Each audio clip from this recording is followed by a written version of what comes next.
제가 어릴 때에 TV 드라마 중에 두 얼굴을 가진 사나이라는 드라마가 있었습니다.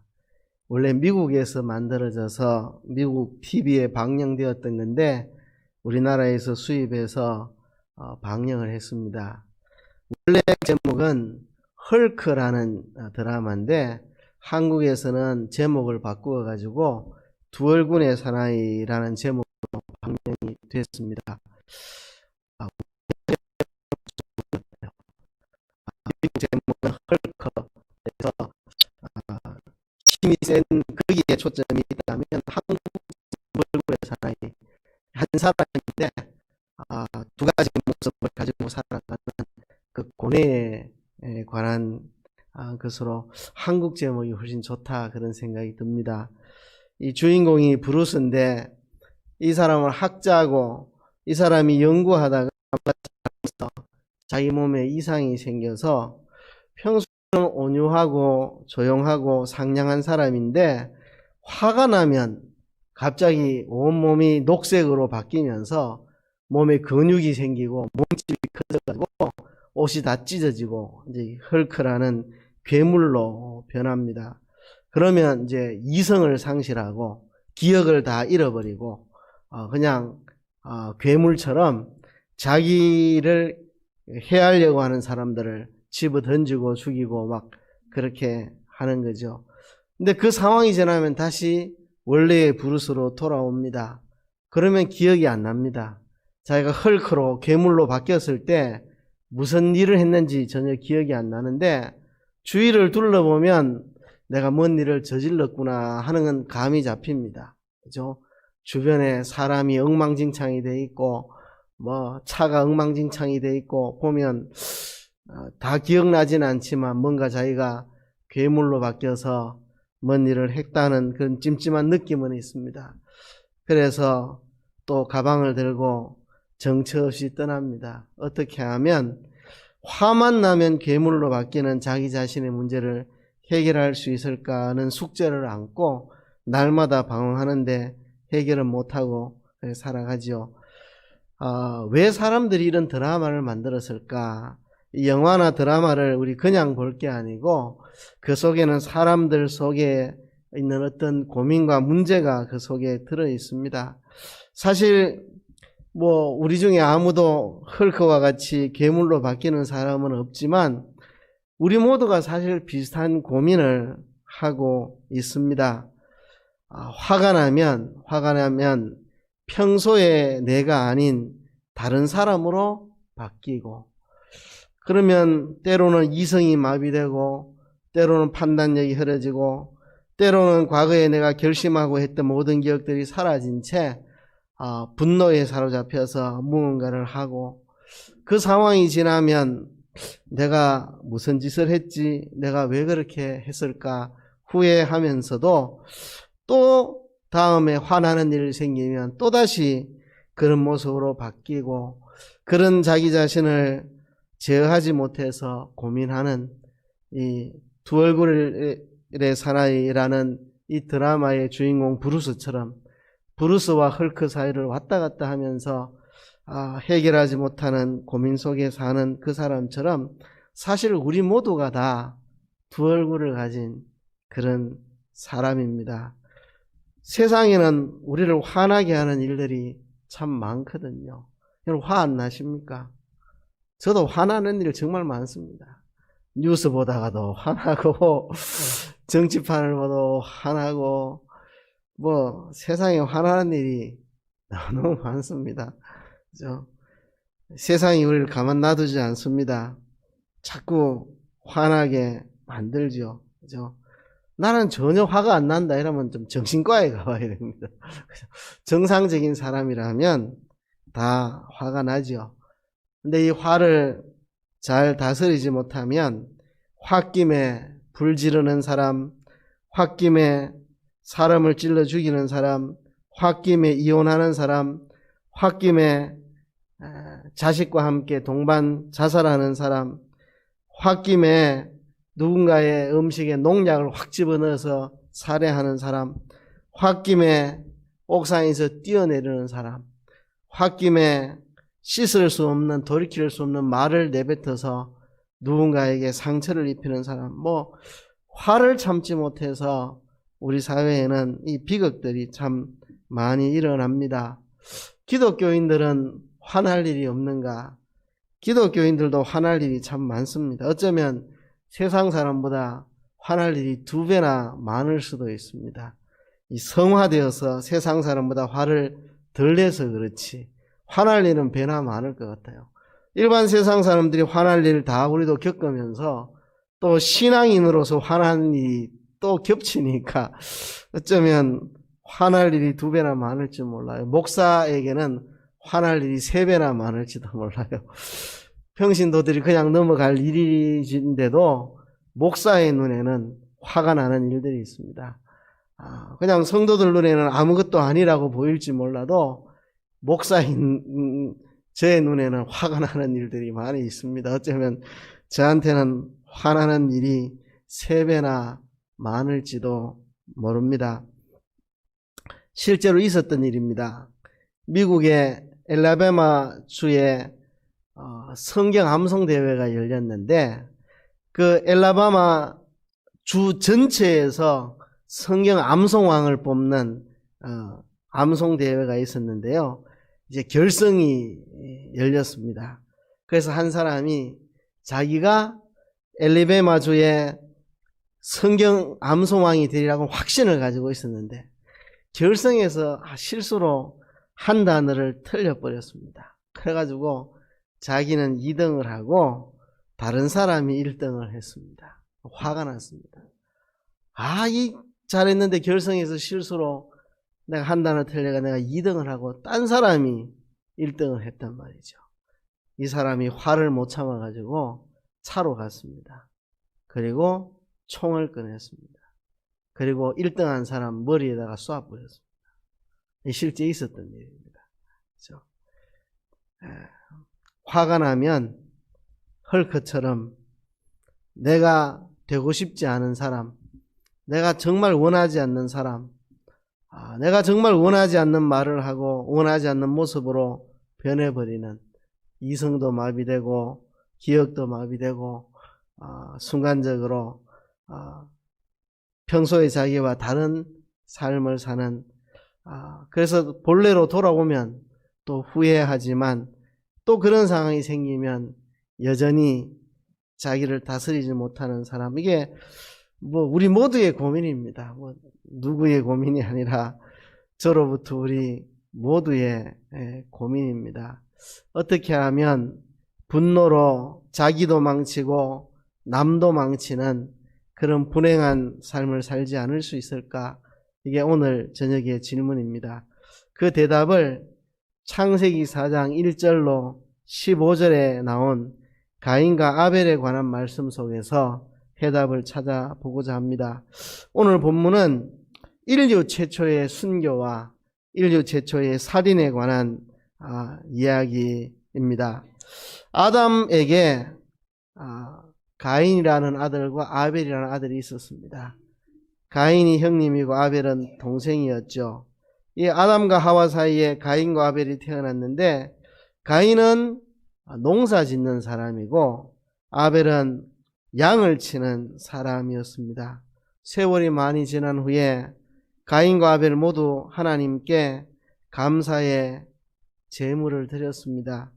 이 가인은 농사를 짓는 사람이기 때문에 땅의 소산물을 가지고 하나님께 제물을 드렸고 아벨은 양치는 자였기 때문에 양의 첫 새끼와 그 기름으로 하나님께 제물을 드렸습니다. 그런데 결과가 달랐습니다. 하나님께서 아벨과 그의 제물은 기쁘게 받으셨지만 가인과 그의 제물은 기쁘게 받으시지 않았습니다. 이러자 가인이 분노가 생겼습니다. 왜 하나님이 내 재산을 안 받고 왜 아우의 재산은 받으시는가? 왜 내 동생이 하나님께 더 인정받고 왜 내 동생이 더 하나님 앞에 옳다 여김을 받는가? 나는 내 동생만큼 그렇게 되지 못하느냐?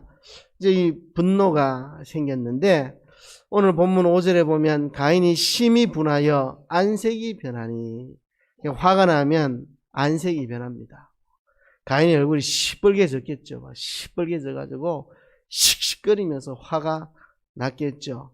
그래서 분노에 차 있는 이 가인에게 여호와 하나님께서 말씀하십니다. 네가 분하여 함은 어찌미며 안색이 변하면 어찌미뇨. 네가 선을 행하면 어찌 낯을 들지 못하겠느냐. 선을 행하지 아니하면 죄가 문에 엎드리느니라. 죄의 소원은 네게 있으나 너는 죄를 다스릴지니라. 그렇게 말씀을 하셨습니다.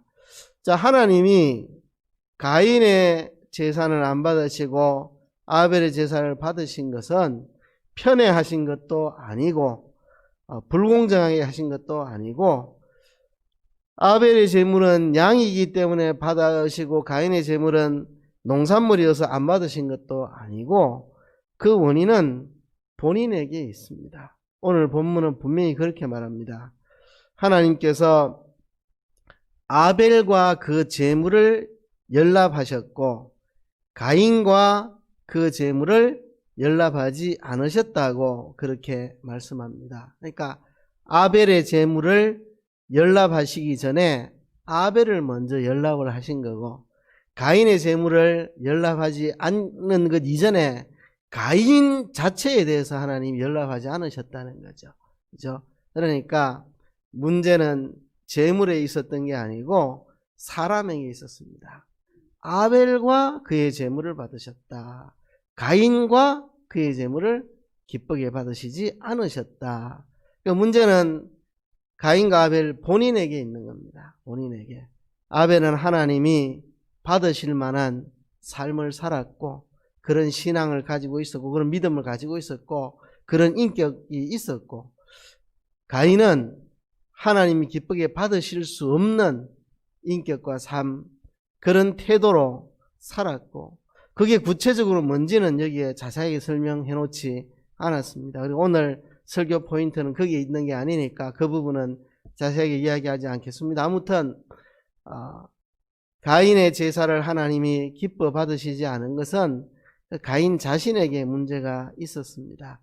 그럼에도 가인은 그것에 대해서 생각지 않고 자기 제사를 하나님이 안 받으셨는데 아벨의 제사는 기쁘게 받으신 것에 대해서 불만을 갖고 분노를 하는 거죠. 하나님께서 그것을 지적하면서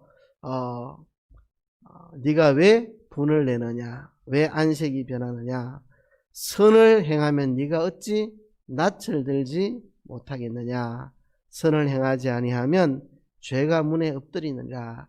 이게 죄가 문에 엎드린다는 말은 사자가 문 앞에서 누군가를 움키려고 이렇게 웅크리고 있는 것처럼 죄가 네 문 앞에 웅크리고 있다. 사자가 딱 먹이를 포착하면 덮치려고 이렇게 웅크리고 있잖아요. 그것처럼 죄가 문에 엎드리느라, 죄가 딱 덮치려고 웅크리고 있다는 거죠. 그러니까 하나님이 가인에게 경고를 한 겁니다. 경고를. 선을 행치 아니하면 죄가 너를 삼키려고 문 앞에서 너의 문을 지키고 있다. 덮치려고, 죄가 너를 덮치려고 죄가 문 앞에서 웅크리고 있으니까 너는 죄를 짓지 않도록 조심해라.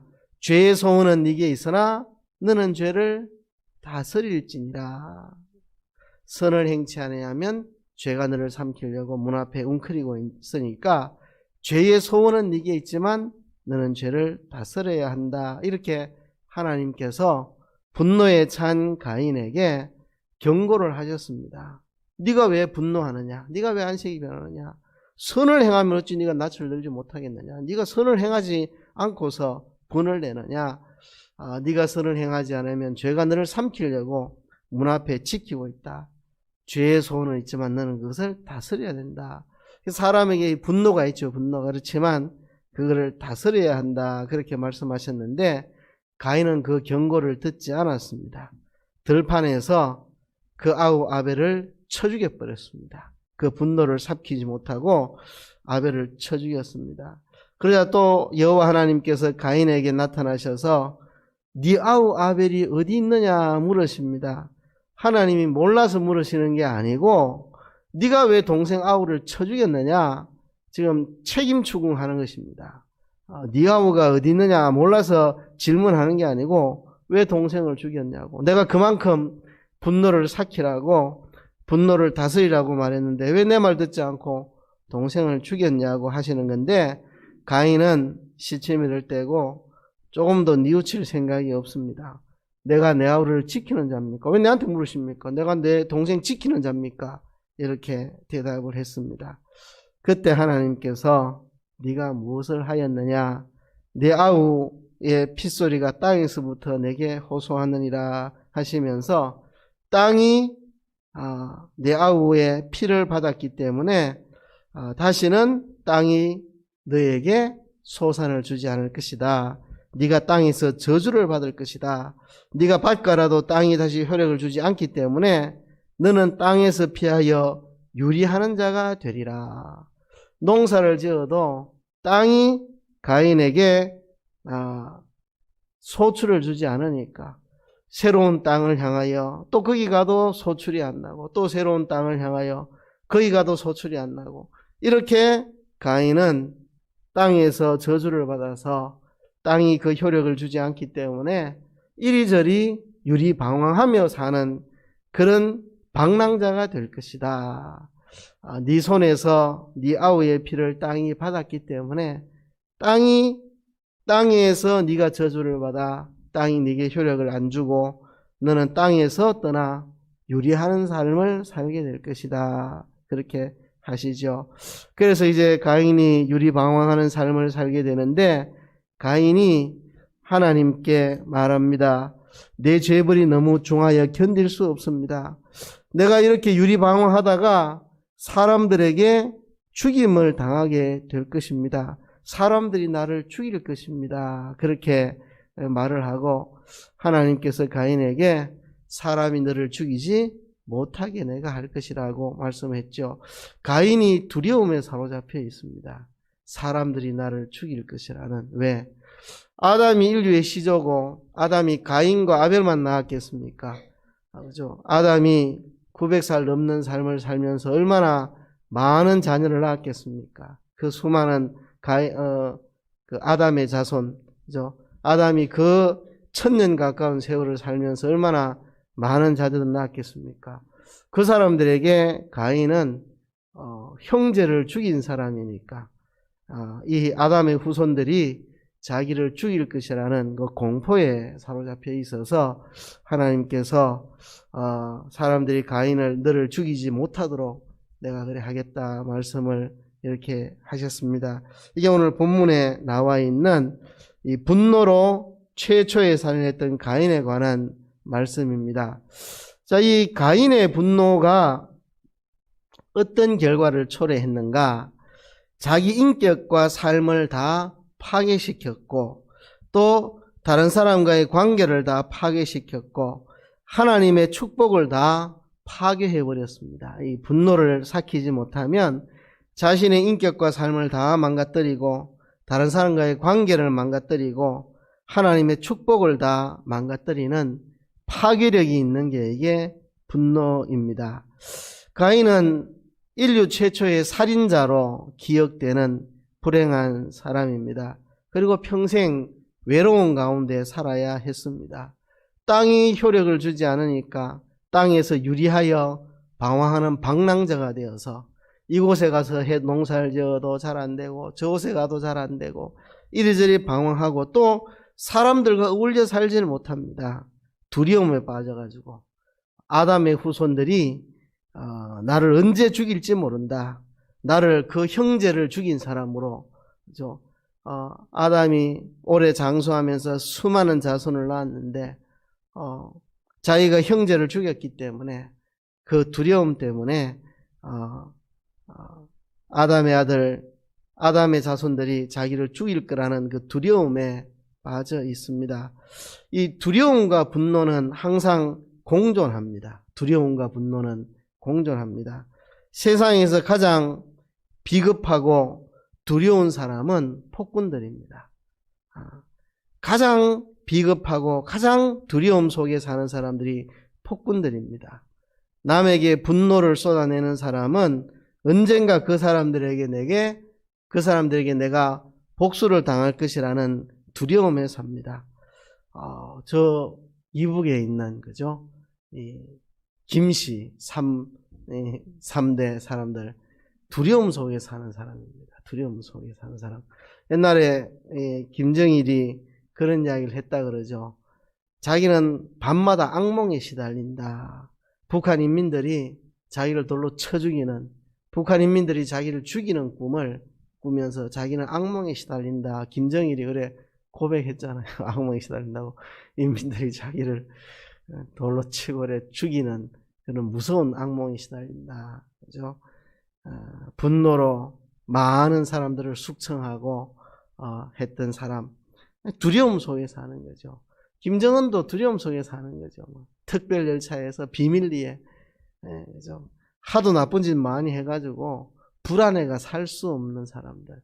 그러니까 분노와 두려움은 같이 공존합니다. 폭군들이 다 공포 속에서 살았습니다.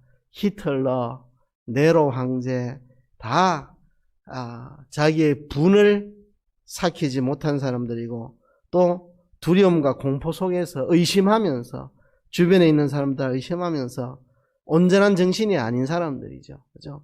그렇게 살았습니다. 그래서 분노는 자기의 인격과 삶을 다 파괴해 버리고 만다.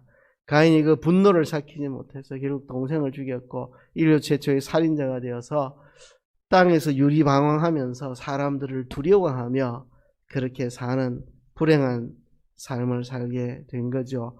그리고 사람과의 관계를 다 파괴합니다.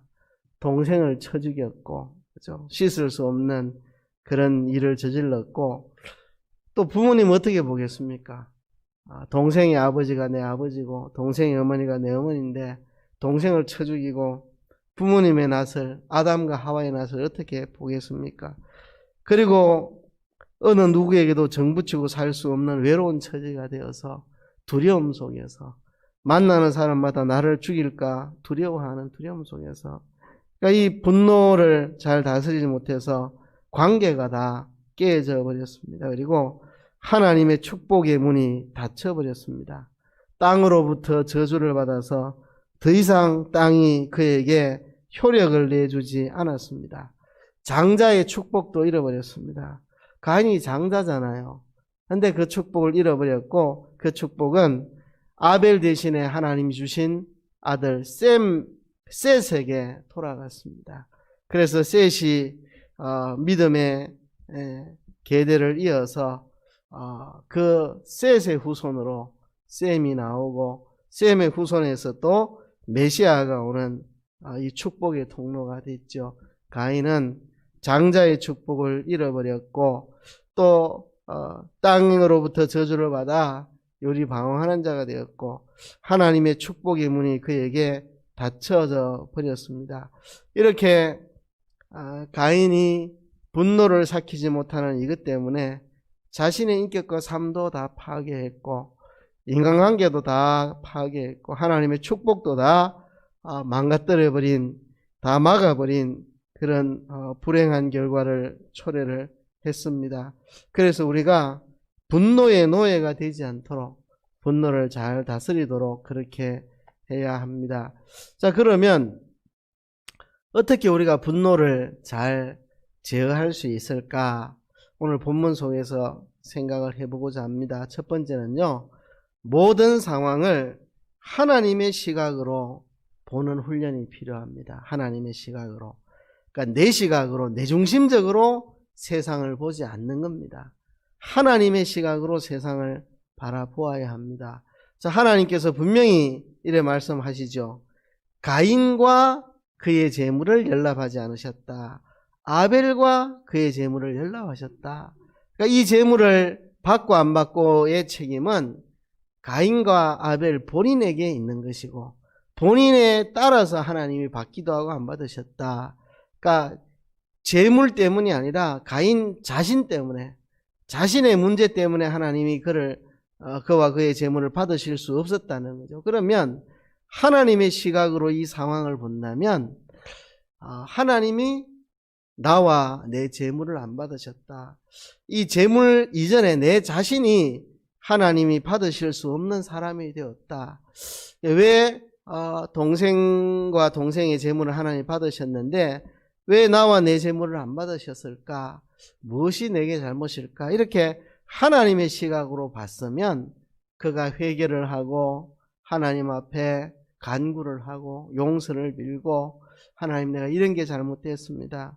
내가 이렇게 잘못된 태도와 삶과 내 은행으로 하나님이 나와 내 재물을 받으실 수 없기까지 된 것에 대해서 하나님 잘못했습니다 하고 회개하고 돌아서지 분낼 게 하나도 없는 건데, 자기중심적으로 상황 파악을 하니까 기분 나쁘다. 내가 형님인데 왜 동생의 재물은 받고 내 재물을 안 받으시냐. 동생 저놈 때문에 내가 하나님의 사랑을 못 받는다. 동생 저걸 죽이 없애야 하나님의 사랑을 받겠다 하고 자기중심으로 생각하니까 하나님도 서운하고 동생이 미워 죽겠고 막 분노가 쌓여서 어떻게 할 수가 없는 그런 상황이 되죠. 그래서 하나님의 시각으로, 하나님의 관점에서, 하나님의 눈으로 상황을 보라는 것입니다. 내 관점으로, 내 중심적으로 내 안에 갇혀가지고 상황을 보면 분노가 치밀어 오릅니다. 그래서 하나님의 눈으로 상황을 바라보라 하는 것입니다. 그래서 제가 예전에도 그런 설교를 한 적이 있는데, 분노 자체가 다 나쁜 것은 아니다 그랬죠. 왜냐하면 예수님도 분노하셨으니까. 그죠? 예수님도 분노하셨으니까. 예수님이 언제 분노하셨습니까? 성전이 장사 소굴로 바뀐 것을 보고 분노하셨습니다. 그러니까 내한테 누가 욕을 했어도 아니고, 누가 내한테 시비 걸었어도 아니고, 나한테 무슨 경제적인 피해가 왔어도 아니고, 오직 하나님의 영광, 그죠? 그리고 교회의 거룩함, 성직의 거룩함, 이런 것들이 훼손당하니까 하나님의 영광이 가려지고 교회가 제 기능을 못하고 성직자들이 타락하고 이런 것을 볼 때 예수님이 분노하신 거죠. 그죠?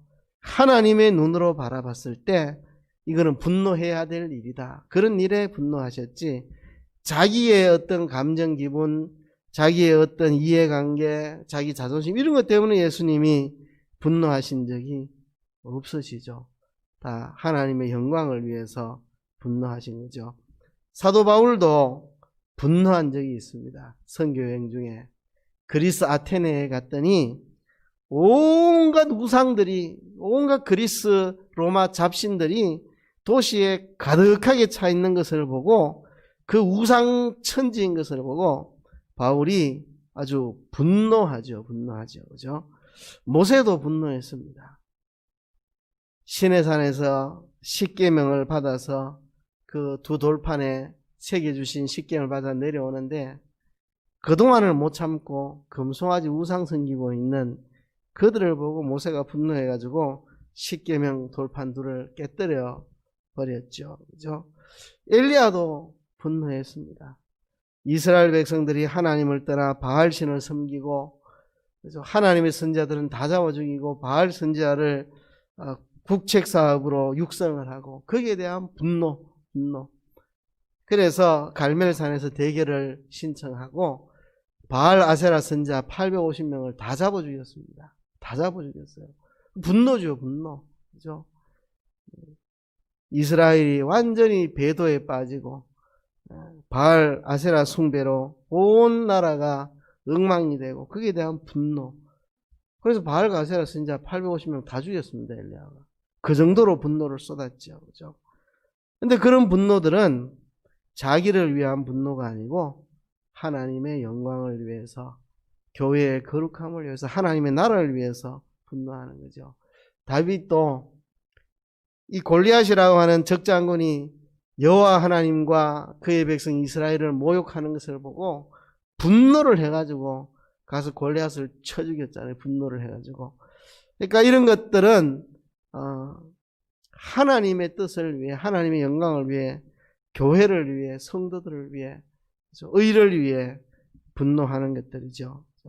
그런 거룩한 분노가 있는가 하면 순전히 내 자존심 건드려가지고 내 성질 나게 만드니까, 내 기분 나쁘니까 분노에 사로잡히는 거예요. 가인이 그런 겁니다.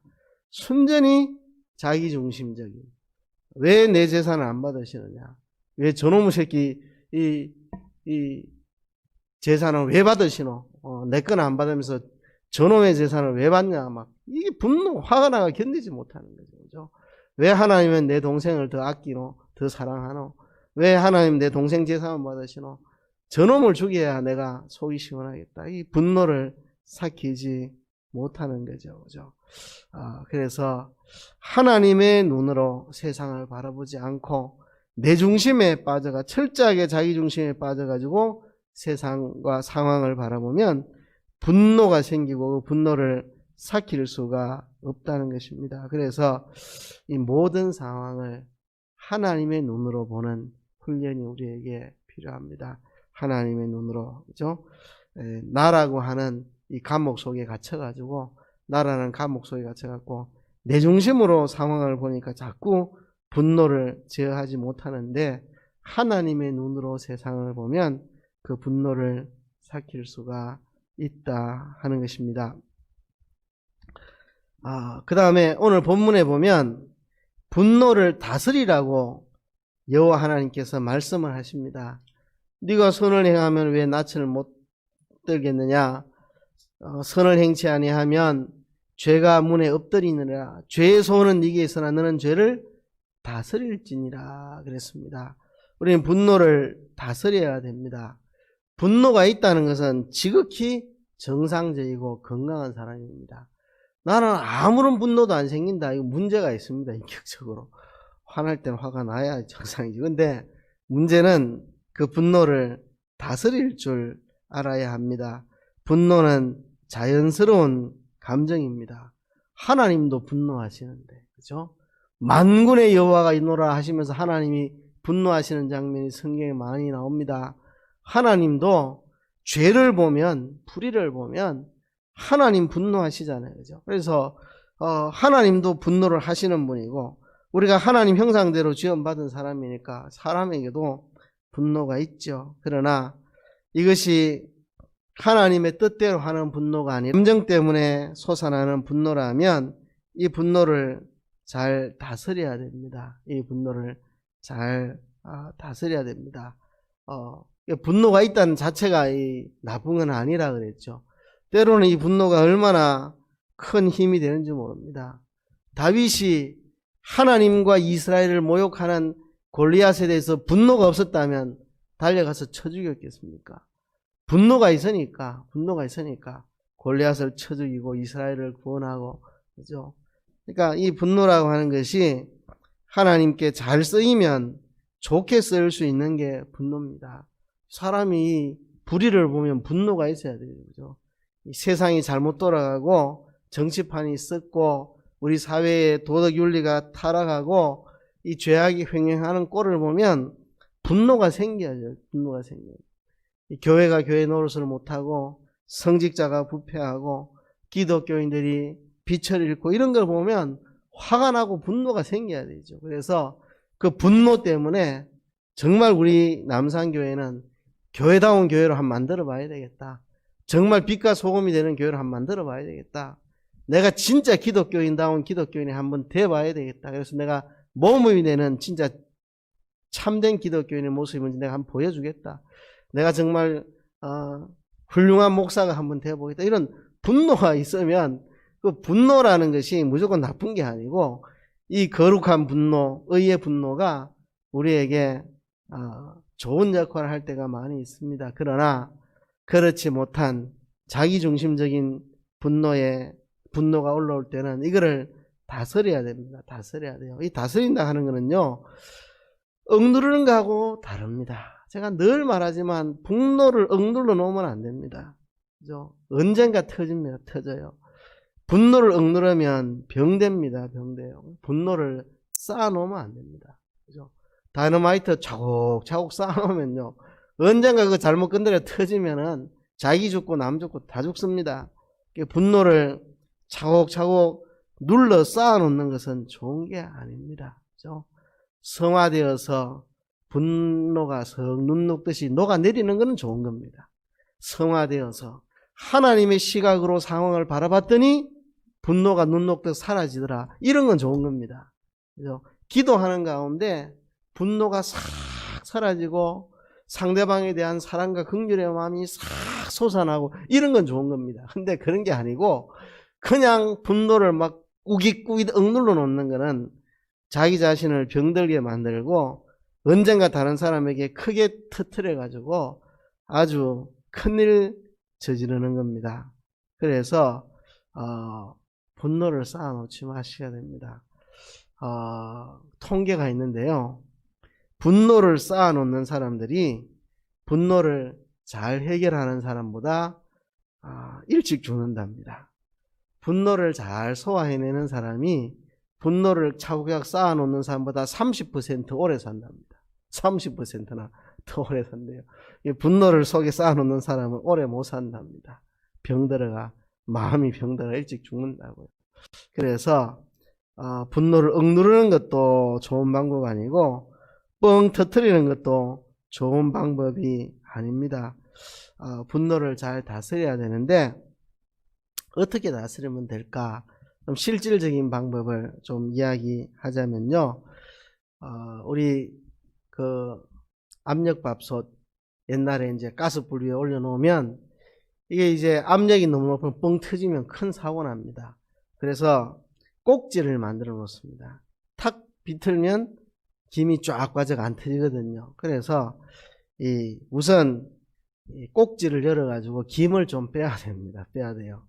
이 분노가 치밀어 오를 때 장소를 좀, 상황을 좀 바꾸는 게 필요합니다. 그 장소, 그 상황에서 좀 벗어날 필요도 있고 기도의 자리로 나아가는 게 필요합니다.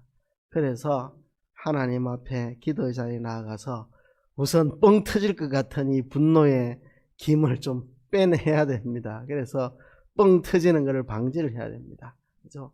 뭐 그 자리에서도 기도로서 김을 뺄 수 있는 사람은 제일 좋고 도저히 그게 안 되면 좀 장소를 바꾸든지 우선은 김을 빼야 됩니다.